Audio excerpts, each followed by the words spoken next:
Good morning. Today we are discussing chapter 7 Dissolution of Partnership Firm.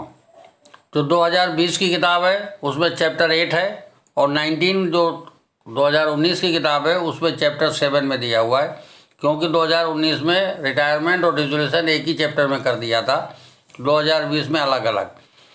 तो chapter 8 है dissolution of partnership firm.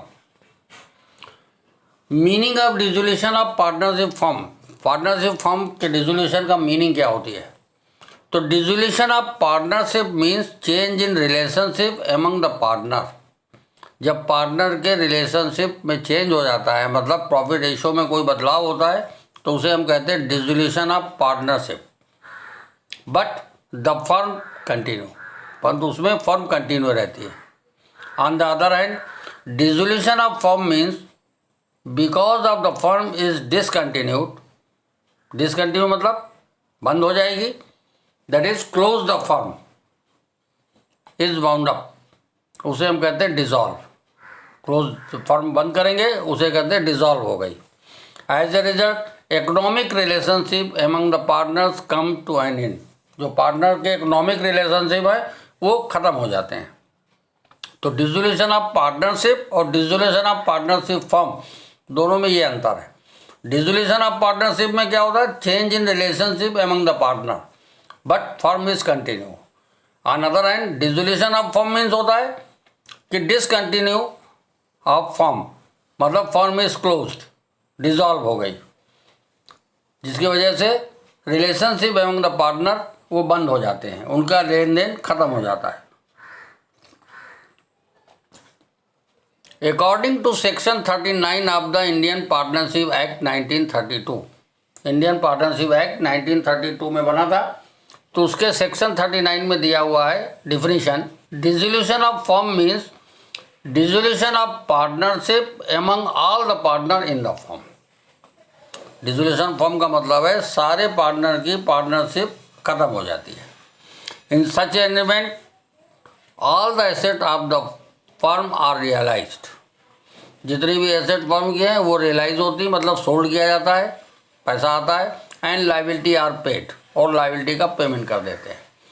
The balance if any is paid to the partner in settlement of their account. अगर कोई balance बचता है तो उसके partner को पे किया जाता है उनके सेटलमेंट अकाउंट करने के लिए। If there is shortfall in the meeting outside liability, अगर आउटसाइड लाइबिलिटी का पेमेंट करने में कुछ कमी आती है तो it is met by the partner from their private asset, तब वो पार्टनर द्वारा पूरा किया जाएगा उसकी प्राइवेट एसेट को बेच के।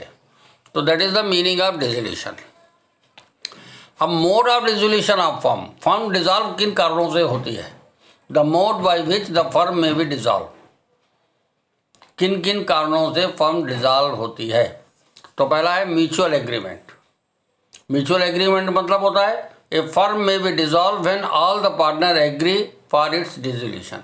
अगर सभी पार्टनर एग्री कर रहे हैं, म्यूचुअली एग्री कर रहे हैं कि फर्म को डिसॉल्व कर दो, मतलब बंद कर दो, तो फर्म डिसॉल्व हो जाएगी।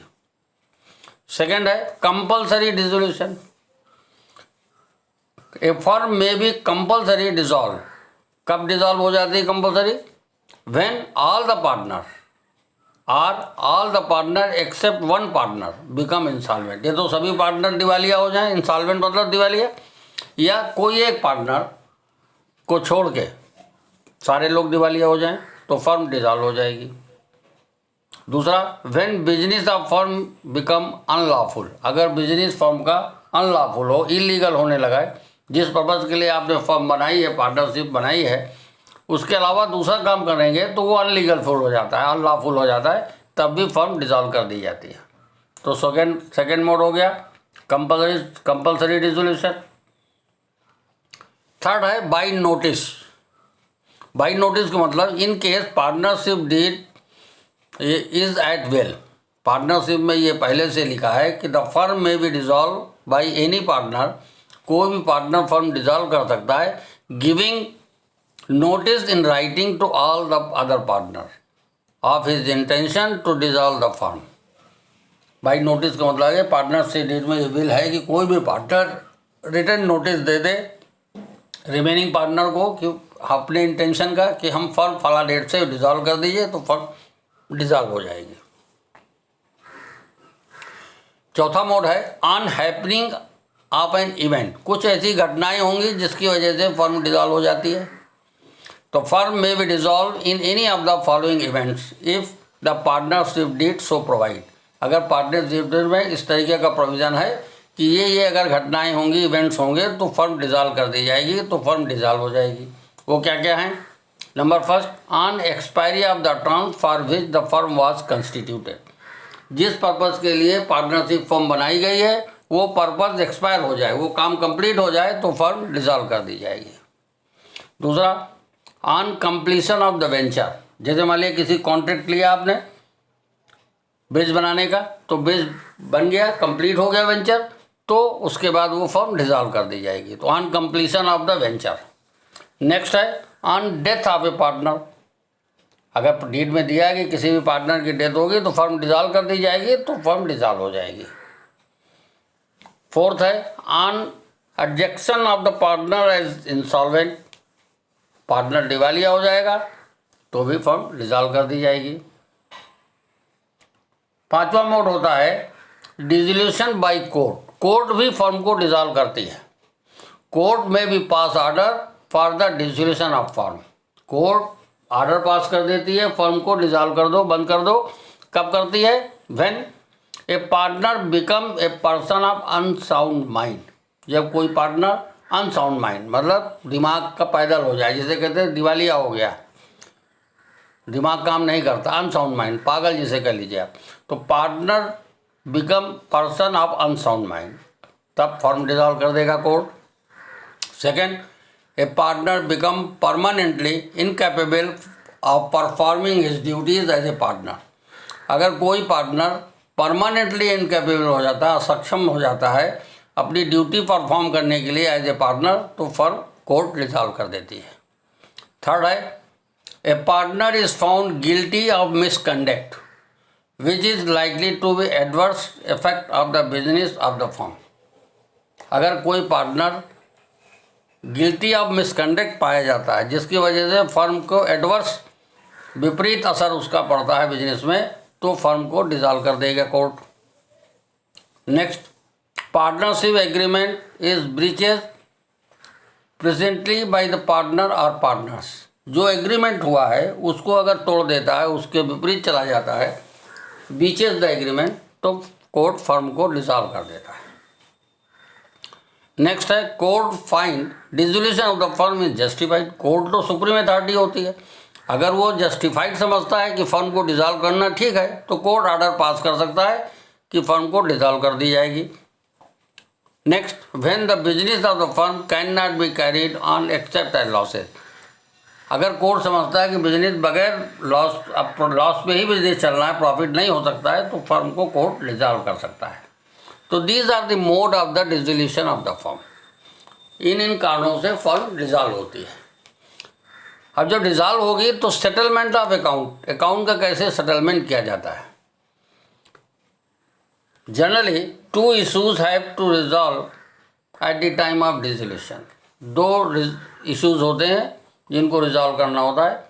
क्या होते हैं? सेटलमेंट ऑफ अकाउंट, अकाउंट का सेटलमेंट करना, और payment of firm dept and private डेप्ट। जो फर्म की डेप्ट हैं और प्राइवेट डेप्ट हैं उनका सेटलमेंट करना। तो settlement of account, section 48 Indian partnership act 1932 deal with the settlement of account when the firm is dissolve. जब फर्म डिसॉल्व होगी तो उसके अकाउंट का सेटलमेंट कैसा किया जाएगा, ये सेक्शन 48 में पार्टनरशिप एक्ट 1932 में दिया हुआ है। तो treatment of losses, loss incurred, loss including deficiencies of capital is paid first out profit, then out of capital, and lastly if necessary by the partner individual in the ratio in which they share profit.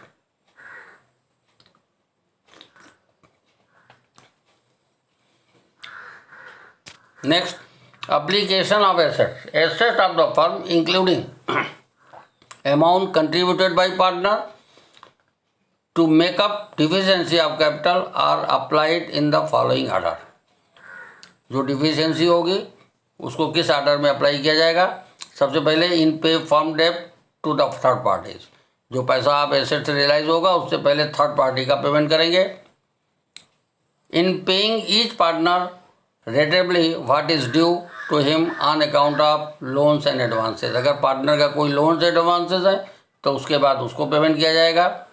In paying each partner rateably what is due to him on account of capital. Capital account में जो उनका due होगा तब उसका payment कर देंगे. The residue if any distributed among the partner in their profit ratio. और इसके बाद जो बच जाएगा उसको पार्टनर के प्रॉफिट रेशियो में बांट दिया जाता है. तो accounting treatment of dissolution, accounting treatment of dissolution of firm. जब फर्म डिसॉल्व होती है तो क्या अकाउंटिंग ट्रीटमेंट हमको करने पड़ते हैं, उसके विषय में हम डिस्कस करेंगे.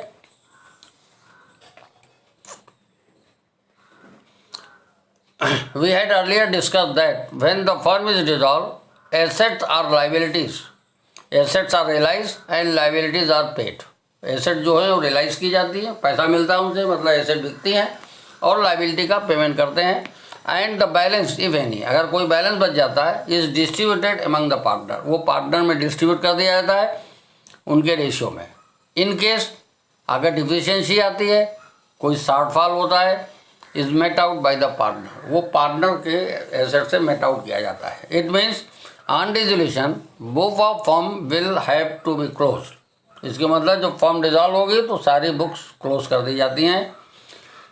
Dissolution process started by preparing the following account in the firms book.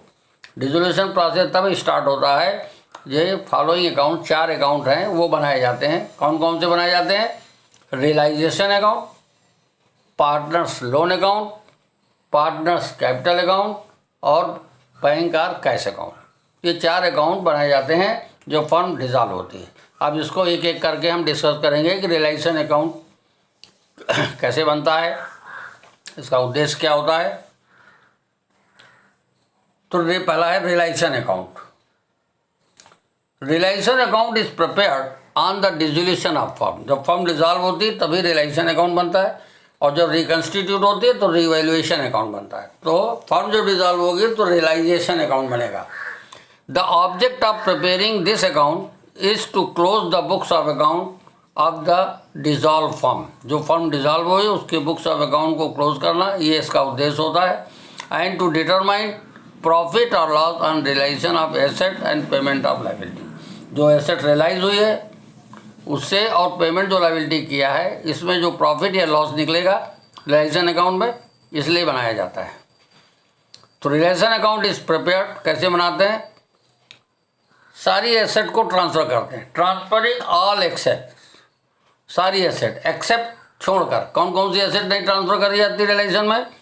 Fictitious assets, loan to partner, cash और bank balance to the debit side of account. Fictitious asset being the, fictitious asset क्या होती है? Being the losses are debited to capital account of partner in their profit sharing ratio. Fictitious asset जो है वो partner के capital account में transfer किया जाता है, वो रियलाइजेशन अकाउंट में नहीं ले जाते हैं. तो सारी एसेट एक्सेप्ट क्या क्या छोड़ना है आपको? कैश, बैंक, पार्टनर के कैपिटल या लोन कुछ दिया है एसेट साइड में, या फिक्टिशियस एसेट दी हैं, वो सारी चीज़ों को छोड़ के बाकी सब रियलाइजेशन अकाउंट में ट्रांसफ़र कर देते हैं. क्या एंट्री बनती है वो आगे हम डिस्कस करेंगे. Loan of partner is written in a separate account. अगर पार्टनर का कोई लोन है वो एक separate account, partner loan account बनाया जाता है, और it is receive back from him. और उसके बाद पार्टनर उसको ले लेता है, पैसा उसको पेमेंट कर दिया जाता है.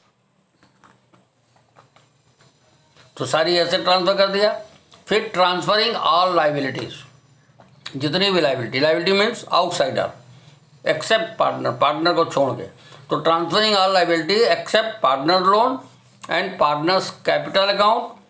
क्रेडिट साइड वो जो दिया रहता है वो नहीं ट्रांसफ़र होता है.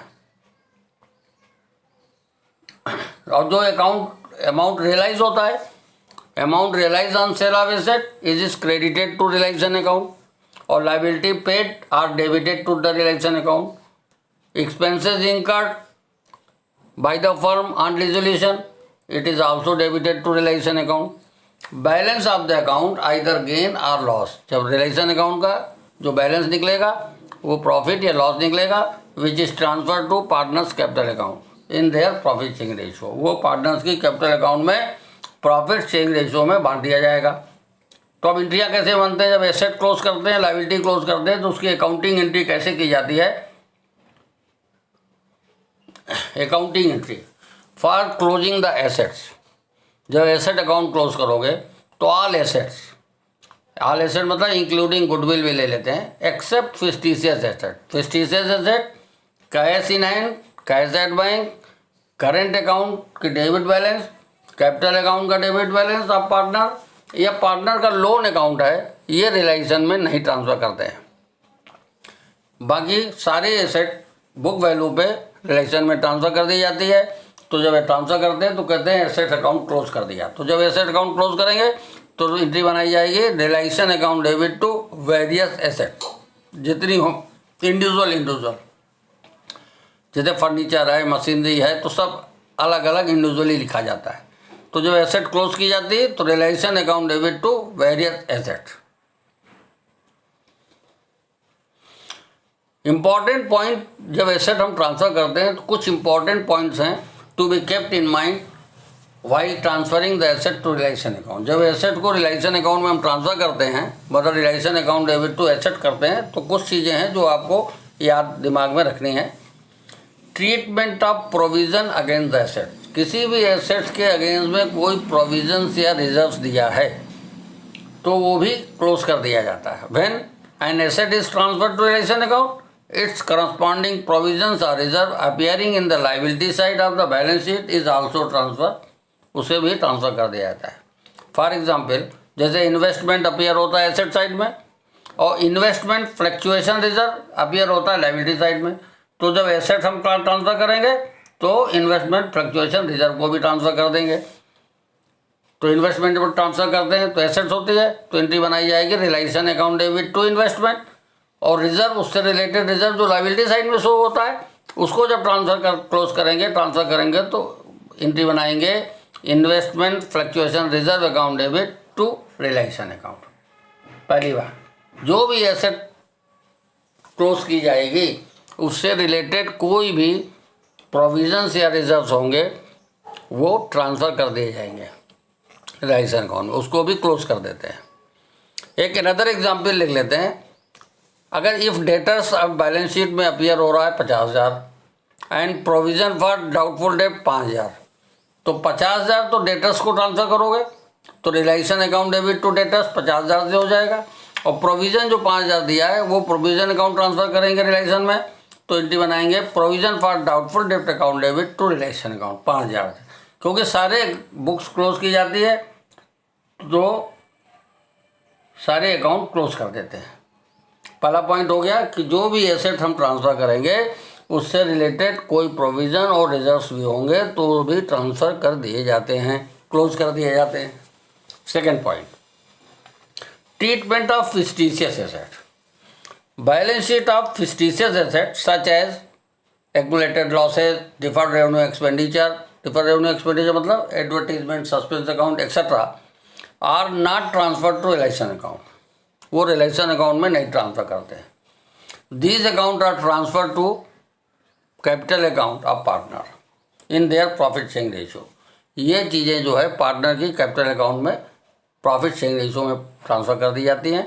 तो एंट्री बनती है partners capital account debit to profit and loss debit balance to advertisement मतलब फिस्टिशियस एसेट जो भी हैं, प्रॉफिट लॉस फिस्टिशियस एसेट होता है debit balance, advertisement suspense account fictitious asset होता है। तो इस तरीके से एंट्री बनाई जाती है, वो पार्टनर की कैपिटल में ट्रांसफ़र करेंगे। Treatment of current account, balance of current account debit और credit of partner are also transfer to their capital account. जो करेंट अकाउंट का डेबिट या क्रेडिट बैलेंस जो भी होगा वो पार्टनर्स की कैपिटल अकाउंट में ट्रांसफ़र कर देंगे। अगर करेंट अकाउंट का बैलेंस डेबिट है तो एंट्री बनाई जाती है partners capital account debit to partners current account. जिस पार्टनर की करेंट अकाउंट है उसकी कैपिटल में ट्रांसफर कर देते हैं, डेबिट बैलेंस है। और अगर क्रेडिट बैलेंस करेंट अकाउंट का है तो एंट्री बनती है partners current account debit to partners capital account, ये एंट्री बनाई जाती है।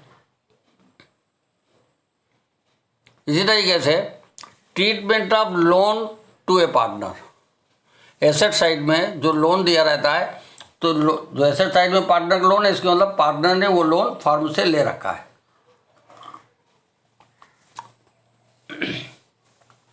तो balance in loan account of partner is retained as a separate account, वो एक सेपरेट अकाउंट में रखा जाता है।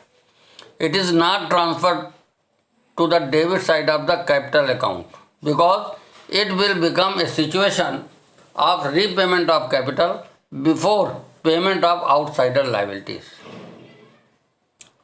ठीक, जब पार्टनर के लोन जो एसेट साइड में लोन दिया है उसको अलग रखते हैं और उससे पैसा मिलता है, क्योंकि वो थर्ड पार्टी का पेमेंट करने के बाद पार्टनर से लिया जाता है। तो एंट्री बनेगी कैश या bank account debit to partners loan account. ये सारी डिस्कशन हम कर रहे हैं जो एसेट क्लोज करते हैं, तो एसेट साइड में जो दी रहती है बैलेंस शीट में, उसके विषय में हमने आपको बताया। अब लाइबिलिटी को क्लोज करेंगे। फॉर क्लोजिंग द लाइबिलिटी, जब लाइबिलिटी क्लोज करते हैं तो लाइबिलिटी का मतलब होता है relating to the third party, मतलब outsider liabilities. Outsider liabilities are transfer to relation account in their book value. वो अपनी उसकी बुक वैल्यू, जो बुक वैल्यू में किसे कहते हैं, जो बुक्स में अपीयर होती वैल्यू, उसे बुक वैल्यू कहा जाता है। तो उसी वैल्यू से उसको भी ट्रांसफ़र कर देते हैं रिलेशन अकाउंट में। तो हम एंट्री बनाते हैं लाइबिलिटीज अकाउंट डेबिट, जो लाइबिलिटी होती हैं इंडिविजुअल, जैसे सिंडिकेटर account debit, bills payable account debit, bank loan account debit, like that. तो सारी लाइबिलिटी को डेबिट कर दे और टू रिलेशन, ये क्लोजिंग द लाइबिलिटी अकाउंट। ये लाइबिलिटी अकाउंट इस तरीके से क्लोज की जाती है। लाइबिलिटी टू आउटसाइडर मीन्स होता है which the firm has to pay to outsider such as creditor, bills payable, bank overdraft, employees provident fund, loan to partner, spouse etcetera. Partner के जो स्पाउस है उसके अगर लोन है तो वो आउटसाइडर लोन कहलाता है। और जो लाइबिलिटी को हम ट्रांसफ़र करेंगे, क्लोज करेंगे रिलेशन अकाउंट में, रिलेशन में ट्रांसफ़र करने का मतलब कहते हैं कि अकाउंट्स को क्लोज करना। तो जब लाइबिलिटी अकाउंट क्लोज करते हैं तो कुछ चीज़ें आपको उसको ट्रांसफ़र करते वक्त ध्यान में रखना है। इंपॉर्टेंट पॉइंट वो क्या रखने हैं, liability to third party does not include accumulated profit. Liability to third party में accumulated profit, reserves, credit balance of profit and loss, ये नहीं इंक्लूड होता है। इसलिए hence these account are not transfer to relation account, इसलिए इसको realisation account में नहीं ट्रांसफ़र करते हैं। और ये फिर करते क्या है, they are transfer to partners capital account, वो पार्टनर्स की कैपिटल अकाउंट में ट्रांसफ़र कर दिया जाता है। दूसरी चीज़, लाइबिलिटी साइड में पार्टनर का लोन दिया होगा तो पार्टनर्स लोन मतलब लाइबिलिटी साइड में रहता है, तो उसको क्या मतलब वो होता है कि loan taken from partner, partner से लोन लिया गया है फर्म ने, are not transfer to relation account, क्योंकि partners loan account are prepare at and paid separately. उसको अलग से लोन अकाउंट बनाते हैं और उससे उसमें पेमेंट कर देते हैं। It is so because partners loan is to be paid after payment of outsider liability. ऐसा इसलिए किया जाता है क्योंकि पहले आउटसाइडर लाइबिलिटी का पेमेंट करते हैं, फिर जो पैसा बचता है उससे पेमेंट करते हैं कैपिटल का।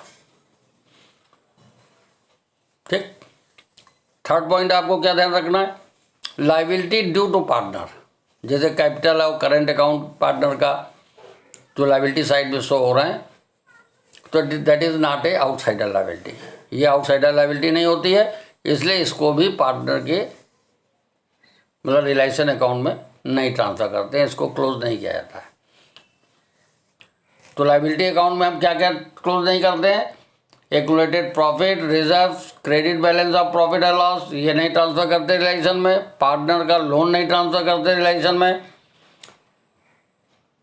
और जो पार्टनर की कैपिटल या करेंट अकाउंट के बैलेंसेस लाइबिलिटी साइड में दिए हैं वो भी नहीं ट्रांसफ़र किए जाते रिलेशन में। ठीक है, अब लायबिलिटी साइड में वर्क्समैन कंपनसेशन रिजर्व, ये ट्रांसफ़र तो नहीं किया था रिलेशन अकाउंट में, परंतु इसकी सिचुएशन अलग अलग सिचुएशन में इसका ट्रीटमेंट होता है, उसके विषय में हम आपको बता रहे हैं। Workmen's compensation is a reserve created by setting aside profit to meet the claim of compensation by workmen. Workmen compensation reserve इसलिए बनाया जाता है, प्रॉफिट से सेट असाइड किया जाता है ताकि वर्कमैन के कंपनसेशन को, क्लेम को देने के लिए। Eight the time of dissolution, जब डिसॉल्व होती है firm, any of the following situation में एग्जिस्ट। नीचे हम बताएंगे आपको कौन कौन सिचुएशन हो सकती है और उसको कैसे ट्रीटमेंट करेंगे। पहला है कि when liability against workmen's compensation reserve does not exist, जो रिजर्व है उसके अगेंस्ट में कोई लायबिलिटी नहीं है, या no information is given regarding the liability of workmen's compensation, या वर्क्समैन कंपनसेशन के विषय में कोई लायबिलिटी नहीं दी है, या तो कोई लायबिलिटी नहीं है या कोई इन्फॉर्मेशन नहीं दी है। तो ऐसे केस में in such situation it is presume that there is no liability to pay the workmen compensation, ये मान लिया जाता है कि वर्क्समैन कंपनसेशन पे करने के लिए कोई लायबिलिटी नहीं है। Therefore the amount of workmen's compensation reserve is distributed among the partners in their profit sharing ratio, इसलिए उसको प्रॉफिट शेयरिंग रेशो में पार्टनर की कैपिटल में डिस्ट्रीब्यूट कर दिया जाता है। तो एंट्री बनाई जाती है workmen's compensation reserve account debit to partners capital account. जो पार्टनर होंगे, जैसे ए बी सी 3 पार्टनर हैं, तो to A's capital, to B's capital, to C's capital, और रेशियो में वर्क्समैन कंपनसेशन रिजर्व को बांट देते हैं। ये कब करते हैं? जब कोई इन्फॉर्मेशन ना हो या उसके अगेंस्ट में कोई क्लेम ना हो। दूसरी situation, when amount of liability is less than amount of workmen's compensation reserve.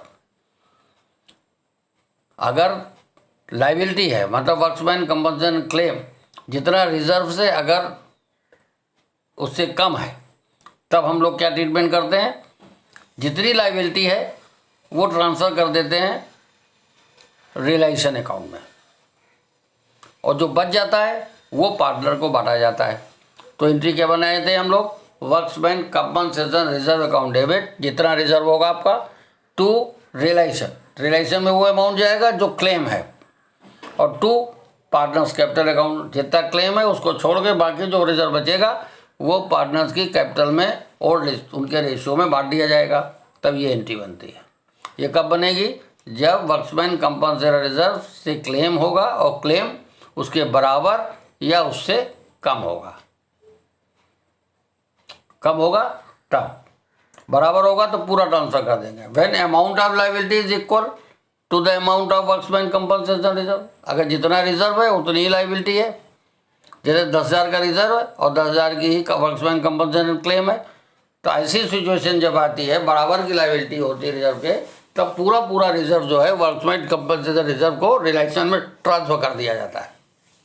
तो एंट्री बनती है workmen's compensation reserve account debit to relation account. तीसरी सिचुएशन बन सकती है कि the amount of liability is more than the amount of workmen's compensation reserve, जितना reserve है उससे लायबिलिटी ज़्यादा हो जाए। जैसे मान लिया 10,000 का रिजर्व है और लायबिलिटी 12,000 हो जाए, तब हम क्या करते हैं? तो जितना रिजर्व है वो सब रिलेशन अकाउंट में ट्रांसफर कर देते हैं। The total amount of workmen's compensation reserve is transfer to relation account. तब एंट्री बना देते हैं workmen's compensation reserve account debit to relation account. तो कहने का मतलब, अगर कोई लायबिलिटी नहीं है या कोई इन्फॉर्मेशन लायबिलिटी के विषय में नहीं है, तो वर्क्समैन कंपनसेशन रिजर्व को पार्टनर्स की कैपिटल में डिस्ट्रीब्यूट किया जाता है। और अगर लायबिलिटी है तो लायबिलिटी दो तरीके की हो सकती है, या तो रिजर्व से कम होगी, या रिजर्व के बराबर होगी, या रिजर्व से ज़्यादा होगी। तो जितनी लायबिलिटी होती है वो वर्क्समैन कंपनसेशन रिजर्व करके वो रिलेशन अकाउंट में डाल देते हैं। तो ये एंट्री बनती है। इसी तरीके से जो अनरिकॉर्डेड एसेट्स या लायबिलिटीज़ होती हैं, उनका एसेट होगी तो रियलाइज़ की जाती है, और लायबिलिटी होता है तो उनका पेमेंट किया जाता है। अब ये तो एसेट क्लोज कर दिया और लायबिलिटी क्लोज कर दिया, पहले तो एसेट और लायबिलिटी क्लोज करेंगे। अब एसेट रियलाइज़ होगी, तो जब for realisation of asset, asset की वैल्यू जब रियलाइज होगी, चाहे वो रिकॉर्डेड एसेट की बात कर रहा हो चाहे अनरिकॉर्डेड की, इससे मतलब नहीं है। तो when asset is sold for cash, अगर कैश बेचा है तो कैश या bank account debit to realisation with the value of realise value देता है, तब ये एंट्री बनेगी। When asset is taken by partner, अगर किसी एसेट को पार्टनर ने ले लिया है तब एंट्री बनाते हैं concern partners capital account debit to realisation. अगर when asset are given to any of the creditor towards payment of his dues, अगर किसी क्रेडिटर को कोई एसेट दे दिया उनके पेमेंट ड्यूज के अगेंस्ट में, तो कोई एंट्री नहीं बनाई जाती है, तब नो एंट्री विल बी पास। इसी तरीके से फॉर सेटलमेंट ऑफ लाइबिलिटी, चाहे वो रिकॉर्डेड लाइबिलिटी की बात करें क्वेश्चन में चाहे अनरिकॉर्डेड, तो जब लाइबिलिटी का सेटलमेंट करते हैं, मतलब ऑन पेमेंट ऑफ लाइबिलिटी, जो लाइबिलिटी का आप पेमेंट करोगे तो realisation account debit to cash या bank. If partner agree to settle the liability, अगर कोई पार्टनर कहता है कि इस लाइबिलिटी का हम पेमेंट करेंगे, तब एंट्री बनेगी realisation account debit to concern partners capital account. Point to be remember, कुछ दिमाग में रखना है आपको बात, realisation of asset and settlement of liability, asset realise करने और सेटलमेंट ऑफ लाइबिलिटी के विषय में। तो if question is silent about the realisation of tangible asset like furniture, vehicle, debtors etcetera, तो it is assume CBSE rule के हिसाब से, क्योंकि एज पर CBSE guideline realisation value of asset should be given, दी रहती है, दी रहेगी क्वेश्चन में आपके। अदरवाइज अगर कोई वैल्यू नहीं दी होती तो मान लिया जाता है कि इससे कोई पैसा रियलाइज नहीं होगा, परंतु आपके कोर्स में इस तरीके का क्वेश्चन नहीं आएगा। आपके कोर्स में जो आएगा CBSE गाइडलाइन के हिसाब से वो रियलाइज वैल्यू ऑफ एसेट दी रहेगी क्वेश्चन में कि किस एसेट से कितना पैसा रियलाइज हुआ है, ठीक है। सेकंड पॉइंट आपको दिमाग में रखना है, सेटलमेंट ऑफ एनी लाइबिलिटी, अगर कोई लाइबिलिटी है जो आपने क्लोज किया है रियलाइजेशन अकाउंट में, उसका सेटलमेंट किया जाएगा, चाहे क्वेश्चन में लिखा हो या ना लिखा हो, तो ये मान लिया जाता है it is assume that amount equal to book value is paid, जितनी बुक वैल्यू है उस तरह ही पे किया जाएगा, मतलब जितनी आपने लाइबिलिटी रियलाइजेशन अकाउंट में क्लोज किया है भाई करके, वो सारे पेमेंट कर दिया जाता है। तो जब लाइबिलिटी का पेमेंट किया जाएगा, ये ध्यान रखना है। तो लाइबिलिटी पेमेंट में हम लोग क्या एंट्री बनाते हैं, realisation account debit to cash या बैंक, ठीक है।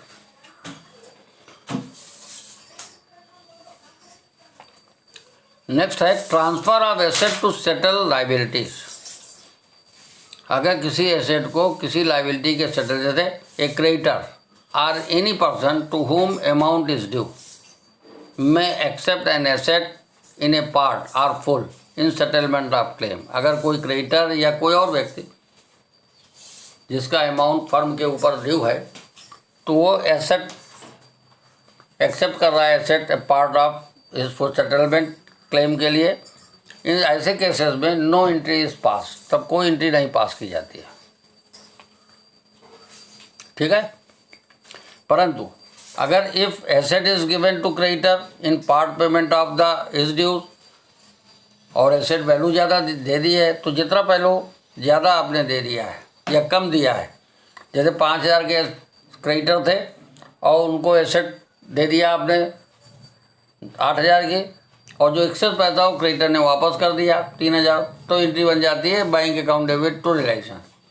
सिमिलरली यदि 5,000 की एसेट थी और उसको आपने 3,000 की, कोई 5,000 के क्रेडिटर थे और 3,000 की एसेट दे दिया, इस सेटलमेंट ऑफ इस क्लेम ना लिखा, तो 2,000 जो बच जाएगी लाइबिलिटी उसका पेमेंट करना होता है, तो realisation account debit to bank इस तरीके कर दिया जाता है।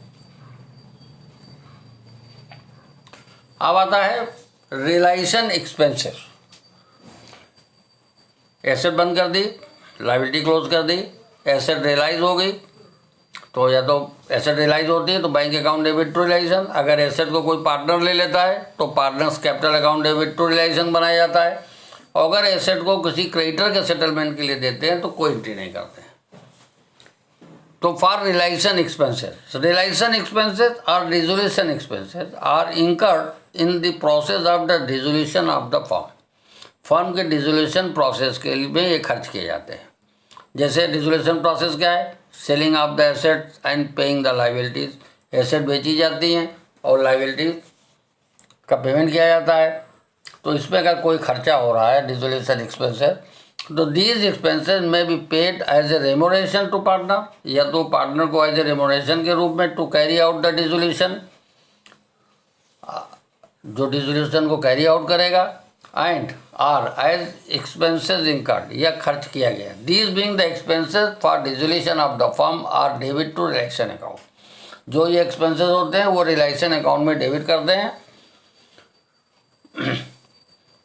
ठीक, तो रिलेशन एक्सपेंसेस में आइदर बी पेड और may be credited to concern partners capital account, या तो पार्टनर्स के कंसर्न पार्टनर्स के कैपिटल में क्रेडिट करते हैं। तो डिफरेंट सिचुएशन बन जाती है। The possible circumstances of relation expenses as follows. Realisation expenses के क्या क्या पॉसिबल सर्कमस्टांसेस बन सकती हैं? पहला, a partner is paid remuneration, partner को रेमोनेशन दिया जा रहा है, and relation expenses are met by the firm, और खर्चे जो है वो फर्म, रिलेशन खर्चा जो है वो फर्म करेगा। एक तो ये हो गया। दूसरा है a partner is paid remuneration, partner को रेमोनेशन तो दिया जा रहा है, and also agree amount of as realisation expense, और रिलेशन के जो एक्सपेंसेस हैं उसको खर्च करने का काम वही करेगा, पार्टनर ही करेगा। ये सिचुएशन हो सकती है। और तीसरी हो सकती है a partner is paid fix amount including realisation expenses, partner को एक फिक्स अमाउंट दिया जा रहा है और वो रिलेशन एक्सपेंसेस के लिए। तो तीन तरीके की पॉसिबल सर्कमस्टांसेस बन सकती हैं रिगार्डिंग टू रिलेशन एक्सपेंसेस। अब तीनों को हम अलग अलग डिस्कस करेंगे।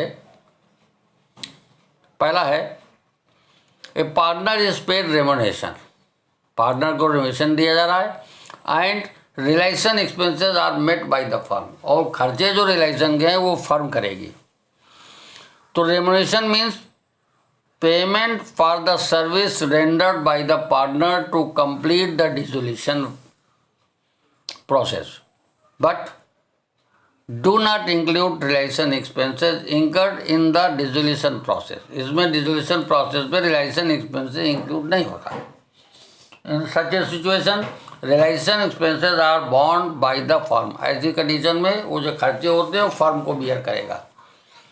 Beside the remuneration payable to the partner, partner को जो रेमोनेशन पे करना है उसके अलावा जो खर्चा होगा वो फर्म ही बियर करेगी।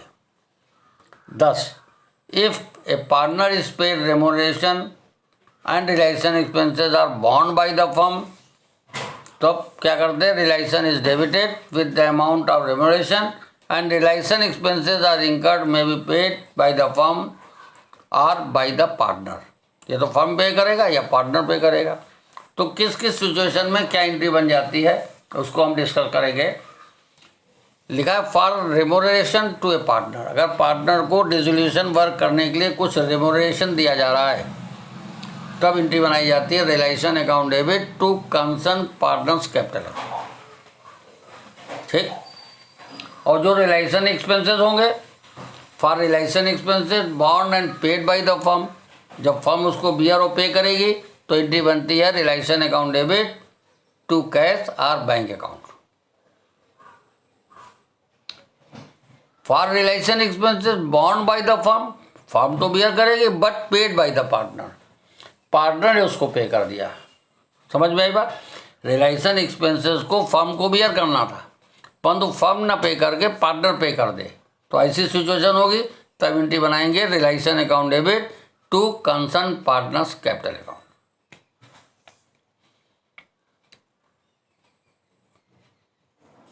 हमारे लिखा हो relation expenses borne by the firm but partially paid by the firm and balance by the partner, partially firm ने पे किया और बाकी बैलेंस पार्टनर ने पे किया है।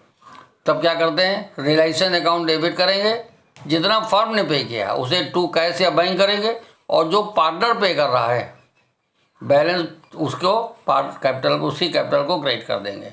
किस अमाउंट से? जितना अमाउंट पार्टनर ने पे किया है। तो एंट्री बनती है relation account debit to cash या बैंक अकाउंट जो फर्म ने पे किया है, और जो रिलेशन एक्सपेंसेस का पोर्शन पार्टनर ने पे कर दिया है तो उसको फिर टू कंसर्न पार्टनर को क्रेडिट कर दिया जाता है। फर्स्ट सिचुएशन हो गई।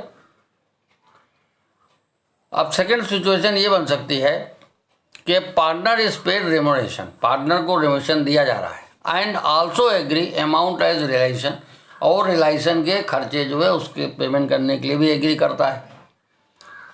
तो a partner may be paid remuneration and also agree amount to meet the realization expenses. It means the firm has to pay the agreed amount in respective whether the realization expenses are more or less than the agreed amount. चाहे वो खर्चे ज़्यादा हो चाहे कम, इससे मतलब नहीं, जो उसको एग्रीड अमाउंट है वो पार्टनर को दिया जाएगा। Thus, in this situation, firm is liable to pay the partner's remuneration. Partner का रेमुनेशन पेबल करने के लिए फर्म लाइबल होता है, जिम्मेदार होता है, and also the agree amount for expenses. Realisation account is debit करेंगे एग्रीड अमाउंट से, realisation and agreed amount for realisation expenses. तो दोनों अमाउंट से realisation account is debit by the amount of remuneration and agreed amount of realisation expenses, दोनों value से debit कर देते हैं। अब जनरल एंट्री क्या बनती है, लिखो for remuneration and realisation expenses payable to a partner.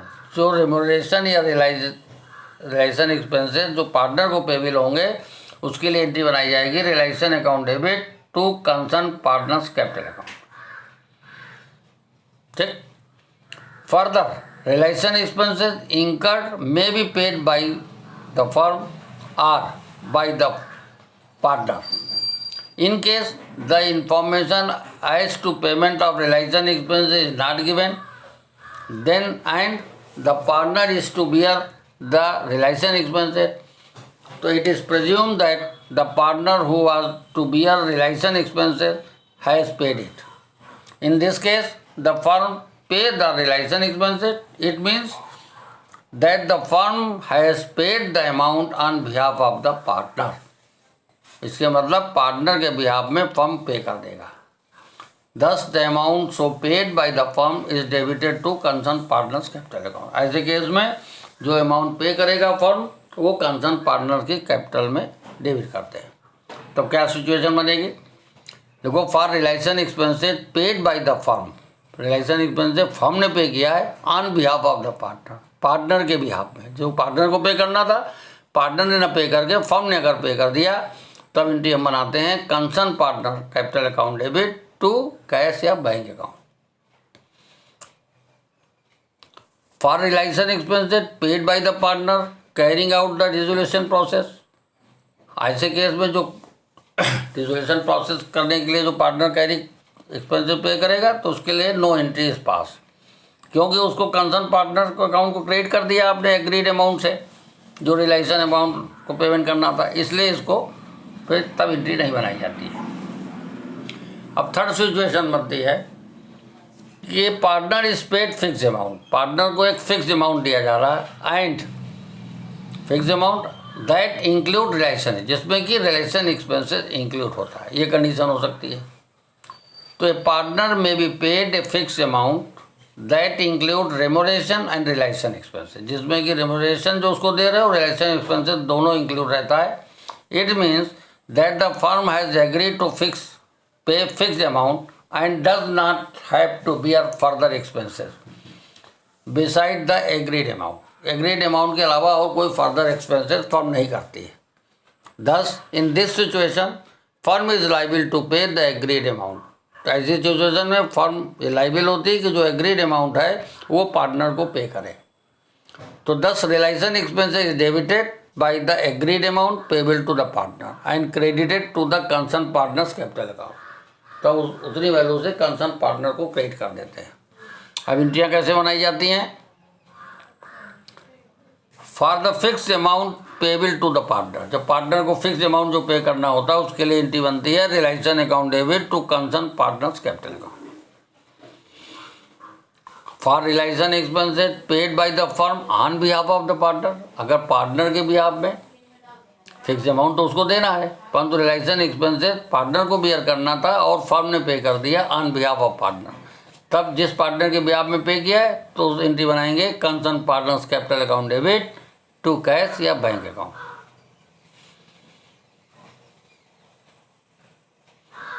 ठीक।